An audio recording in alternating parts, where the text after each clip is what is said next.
نوح علیہ السلام اپنی قوم کو کہہ رہے تھے اعبدوا اللہ، اللہ کی عبادت کرو، کہ ایک قبر پرست بت پرست نے پتھر اٹھا کر پیغمبر کو مارا، آپ کے چہرہ لہولہان کر دی۔ پیغمبر فرماتے ہیں نوح علیہ السلام کتنا صابر ہے، ایک ہاتھ سے خون صاف کیا اور قوم کو کہتے ہیں سجدہ صرف رب کو لائق۔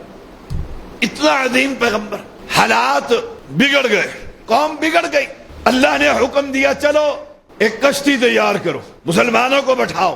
آپ کا ایک بیٹا تھا کنعان، اس کا لقب تھا، یام اس کا نام تھا، چوتھے نمبر کا بیٹا تھا، مسلمان نہ ہوا، وہ الگ کھڑا ہوا ہے، پانی آسمان سے بھی اور زمین سے بھی۔ تو نوح علیہ السلام ونادا نبنہ وکان فی معزل، جو الگ تھلگ کھڑا تھا، آواز دی اسے، بیٹے کنعان ادھر آ جاؤ، یا بنیا ارکب معنا، ہمارے ساتھ سوار ہو جا۔ باپ ہے بیٹے کو بلا رہا ہے، یا بنی ارکب معنا ولا تکن مع الکافرین، کافروں میں سے مت ہو۔ اب بیٹے کا جواب اور والد کا سوال۔ بیٹے نے جب دیکھا کہ ابا جی بلا رہے ہیں تو کہا قال سآوی الی جبل یعصمنی من الماء، میں اس پہاڑی کی پناہ میں آ جاؤں گا، چڑھ جاؤں گا چوٹی پر، یعصمنی من الماء، اور یہ مجھے بچا لے گا۔ چوٹی پر پانی کیسے پہنچے گا؟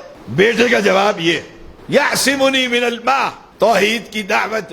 پیغمبر نے کہا قال لا عاصم اليوم، آج کوئی نہ بچ سکے گا، الا من رحم، سوائے اس کے جس پر اللہ رحم کرے۔ اس کو پیغام توحید دیا کہ پہاڑ پر چڑھنے سے تو بچ نہ سکے گا، کسی کی پناہ میں آنے سے اللہ کے عذاب سے تو بچ نہ سکے گا۔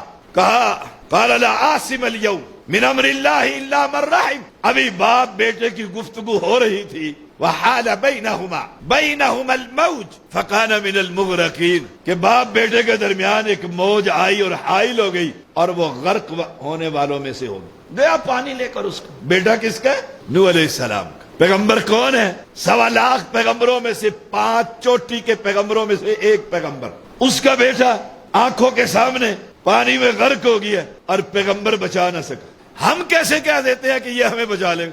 ہم کیسے کہہ دیتے ہیں یہ بزرگ جس کی میں نے بیعت کی ہوئی ہے، جس کا میں مرید ہوں، جس کی ساری زندگی میرا خاندان کنڈے بھرتا رہا، خدمت کرتا رہا، پالتا رہا، ان کو نذرانے دیتا رہا، کل قیامت کے دن یہ مجھے بچا لیں گے؟ یہ پیغمبر ہے اور آنکھوں کے سامنے بیٹا غرق ہونے والوں میں سے ہو گیا ہے۔